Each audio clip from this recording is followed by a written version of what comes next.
So mga kagatas, nandito po kami ngayon kay Boyong Pagawaan. Ayan, so at umuulan po ngayon. Ngayon po ay alas 3 ng hapon pero napakalakas po ng ulan. Patatagpian po natin yung flooring kasi nabutas na eh. Yung kasi ang sakit ng mga badyari. Madaling kalawangin at madaling mabutas.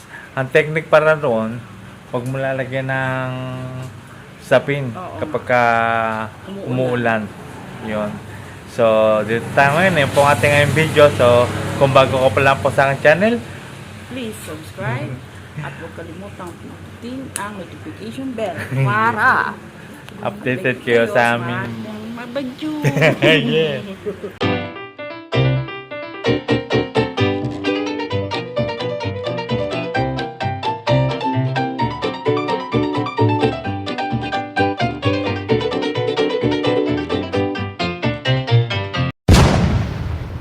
Mga kagatas, ayan o, kinalawang na at butas na.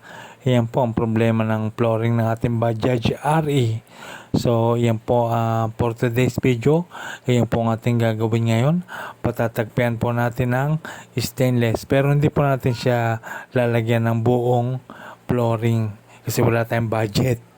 Mga kagatas, nandito tayo ngayon sa paggawaan at ating patatagpian ang ating flooring sapagkat kinakalawang na. So, dito po yan sa Payapa. Ayan. Ano pangalan naman yung shop? Boyong. Boyong. Dito po kami kay Boyong. Ayan. No? Boyong shop. Boyong Pagawa. Ayan po ang ikakabit niya. Ang kapirasong stainless lamang po ang palalagay natin kasi po patatagpian po lamang natin. So kagaya po na sinabi ko sa inyo, kung wala po kayong budget ay pwede po itong ganitong tagpi lang muna. Kasi nga po kung papalitan nyo siya ng buo, aabutin siya ng 13 to 15,000. Depende po yan kung anong klase ng flooring ang ipalalagay nyo, kung stainless o galvanisado. Pero mas maganda po ang stainless. Pero ang ginawa ko po, tagpi lang muna kasi nga po wala pa po tayong budget. Pero tatagal din naman ito ng 5 to 6 years. Kaya pwede na yan. Biro nyo, nagastos ko dito ay 400 lamang. Opo, 400 piso. O, diba? Mas matipid pero matibay siya. At inumpisa na nga po ni Boyong ang pagsusukat ng stainless. Kapirasong stainless lamang niya mga kagatas. So, ang gagawin po niya ay i-rivet po niya. So, ayan po. Sinusukat na po niya at ikakater niya yan para ikabit doon sa mismong butas na at kinakanawang ng parte.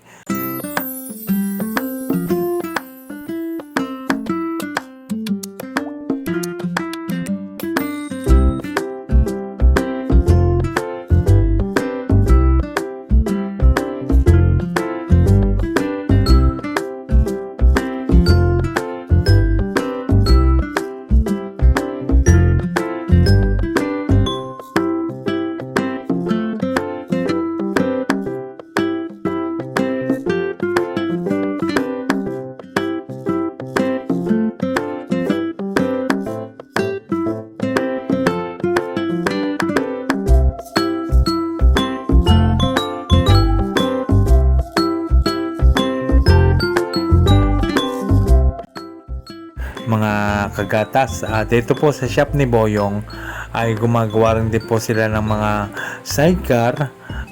Iba't ibang klase ng sidecar. May sidecar na pang Honda Wave, may sidecar na pang Barako, at gumagawa rin sila ng sidecar ng kabayo.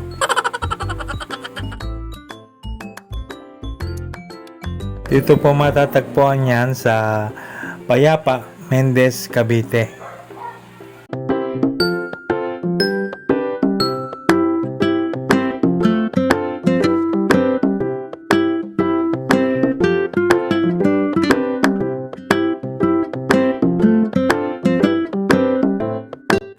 Ginagamitan din niya ng grinder para maganda ang pagkakahulma ng hugis ng ating stainless na itatagpi.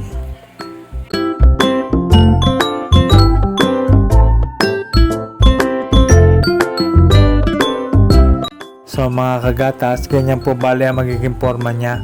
Nakapatong po siya at iriribit po siya. Stainless po yan, may balat pa lamang siyang kulay puti. Ayan mga kagatas, ang shop ni Boyong. Timing na timing ang pagpunta namin dito kasi walang nagpapagawa. Kasi nga umuulan kaya napasa lang agad tayo. Mga kagatas, bali nga pala itong ating si Bukid Dags na Bajaj Ari ay siya po ay 6 years old na. Kaya kinakalawang na yung flooring niya. Yan pong problema ng Bajaj Ari. Manipis ang flooring niya kaya madaling kalawangin. Kaya mga kagatas, habang naghihintay tayo ay mag-i-stretching muna tayo. Ayan. Exercise muna ng kamay para hindi ma-stuck. Ganyan po dapat ang ginagawa ng mga stroke patient na katulad ko. Laging igalaw-galaw lamang ang katawan. Lalo na ngayong magtatagulan at magtataglamig. Mananakit yan pagka hindi napapagalaw. Ayan ang aking mga daliri. Nagagalaw ko na maigi.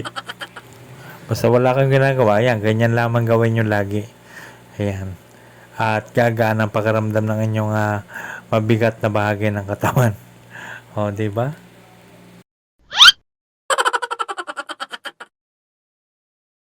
Balik tayo dito sa puwit, sa flooring. Ayan po, hindi po talaga pala biro ang pagsukat ng pagtatagpi. Sabi niya, mas maigi pa daw na palta na ng buo kaysa sa tagpi. Wala pa nga tayong budget. So mga kagatas, papakita ko po sa inyong kalawang. Ayan po. Oh my God. Butas na po yan. Ayun. Lalaki na lalaki pang butas yan pag hindi tinagpian. Siyempre, yung mga parting may kalawang, tatanggalin na po yun para patungan na ng stainless. Para hindi na kumalat pa yung kalawang.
Yan, so mga kagatas, ganyan po bali ang yari niyan. Ayan. Naka-rivets po siya. At yung pong puti ay balat po yan ng stainless.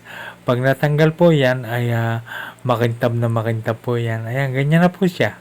Matibay po yan at tumatagal po yan daw ng 5 to 6 years. Wow! Di bago ka makapagpalit ulit ng flooring di nakaipon ka na ng pera noon.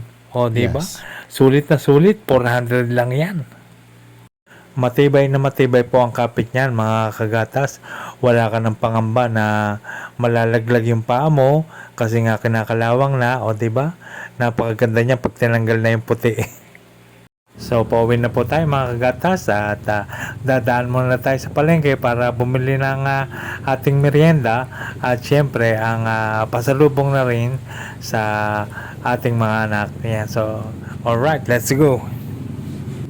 At dito kami napadaan sa terminal ng Anuling Toda dahil meron po rito masarap na pizza at saka tinumis na mainit na masarap.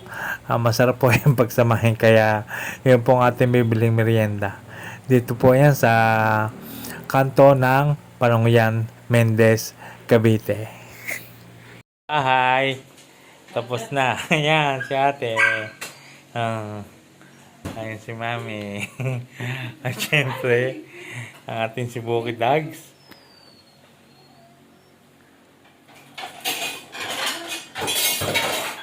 Ayan, si Bukid Dags. Bisitahin nga ulit natin. Yan. Wala na siyang butas. Oh. Stainless po yan. Tatanggalin pa yung balat. Tara, tanggalin natin. Natin ng balat.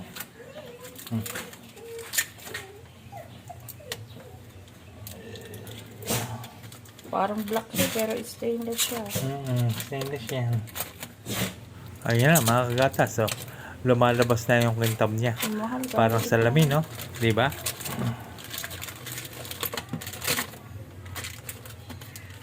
Lalong lalabas ang kintab niyan pag napunasan yan. Medyo mahirap tanggalin yung mga nakaipit dun sa rivets. So, ayan na po, nakakapit na. Para siyang salamin sa kintab. Oh, di ba? Kasi gabi na eh. 400 lang yan. Kabit din yan. Kasama na yung stainless. Sa mga gustong magpakabit, dito po lang sa Payapa, kay Boyong. Dito po sa Payapa, Mendez, Cavite. Ayan po, napakakintab. Parang salmin. Pagsasampa ka ng bukyo, kitang-kita ang betlog. Sa kintab. Ayan, so dito na tayo sa bahay at tayo ay magmimerienda ng pizza. Yan.